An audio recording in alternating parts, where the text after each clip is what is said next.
एक बार की बात है। एक राज्य में एक प्रतापी राजा राज करता था।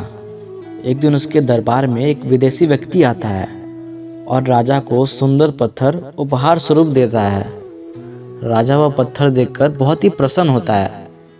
उसने उस पत्थर से भगवान विष्णु की प्रतिमा का निर्माण करके राज्य के मंदिर में स्थापित करने का निर्णय लेता है और प्रतिमा का निर्माण कार्य राज्य के महामंत्री को सौंप देता है।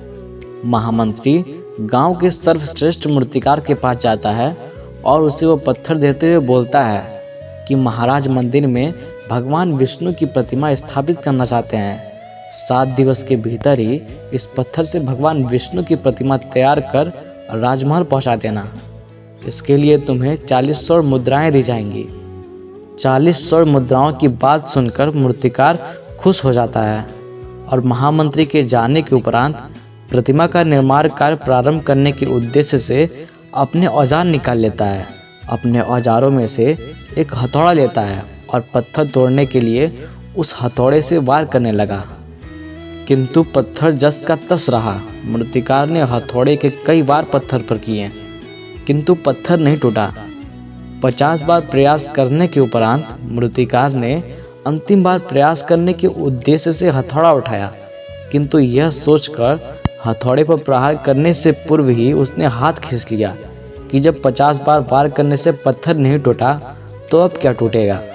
वह पत्थर लेकर वापस महामंत्री के पास गया और उसे यह कहकर वापस कराया कि पत्थर को तोड़ना नामुमकिन है, इसलिए इससे भगवान विष्णु की प्रतिमा नहीं बन सकती।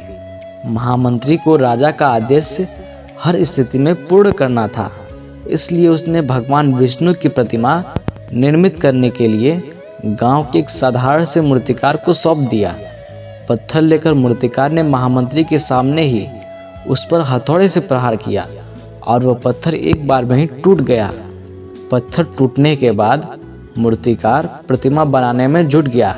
इधर महामंत्री सोचने लगा कि काश पहले मूर्तिकार ने अंतिम बार प्रयास किया होता तो सफल हो गया होता और 40 स्वर्ण मुद्राओं का हकदार बनता।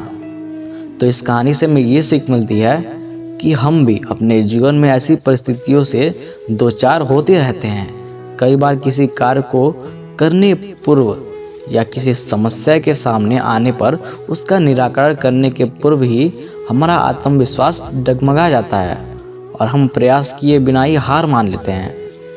कई बार हम 1-2 प्रयास में असफलता मिलने पर आगे प्रयास करना छोड़ देते हैं, जबकि हो सकता है कि कुछ प्रयास और करने पर कार्य पूर्ण हो जाता या समस्या का समाधान हो जाता। यदि जीवन में सफलता प्राप्त करनी है तो बार बार असफल होने पर भी तब तक प्रयास करना नहीं छोड़ना चाहिए जब तक कि सफलता न मिल जाए। क्या पता जिस प्रयास को करने से पूर्व ही हम हाथ खींच लें वही हमारा अंतिम प्रयास हो और उसी से हमें कामयाबी प्राप्त हो जाए। किसी ने सच ही कहा है कि जिंदगी में कभी निराश मत होना, क्योंकि कभी कभी गुच्छे की आखिरी चाबी ताला खोल ही देती है।